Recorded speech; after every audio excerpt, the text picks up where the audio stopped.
My name is Scott Grainger. I'm a licensed fire protection engineer. I'm licensed in 13 states. I've been in private practice for 25 years.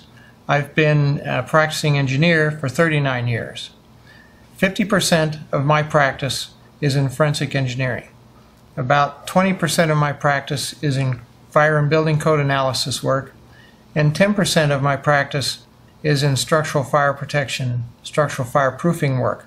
Steel structural frame buildings, high-rise buildings, simply do not collapse due to fire. There has never been until 9/11 an experience where a high-rise building that was steel frame completely collapsed. There have been fires burned longer in similar structures without any collapse. There is serious question as to why these buildings collapsed, and that's a little bit about what I'm going to talk about.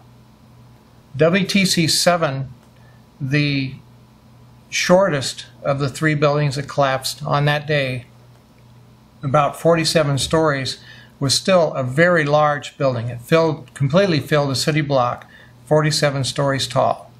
It's not like a tall, slender, high-rise building that you might normally picture. There were scattered fires throughout the building. No aircraft hit that building. The scattered fires were due to damage resulting from flying debris from WTCs 1 and 2. These small fires, scattered as they were, none of which would have been, in my experience as a fire protection engineer, hot enough to sufficiently soften the steel or damage the steel to result in a total collapse of the building. According to NIST, the failure occurred at column 79 on level 12. This means basically they're talking about a single columnar collapse or failure that resulted in a total collapse of the building. That just does not make any sense. It would not have occurred that way, but let's say that that single collapse may have caused a beginning of a collapse. What would have happened? The building would not have collapsed completely as it did. It would not have been a uniform collapse. The building might have partially fallen over, pieces would have fallen out, but the building would not have collapsed as it did. This doesn't make any logical sense. Regardless of the engineering, the logic tells you that if you have a single failure at some random point in the building, that the entire building is not going to collapse. Buildings don't break that way.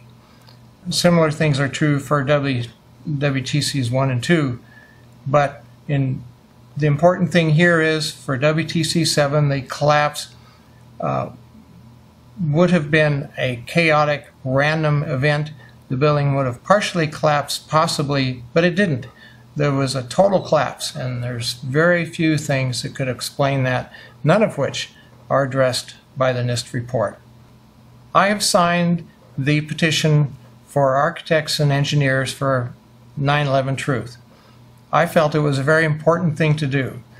I strongly support an independent investigation into what actually occurred.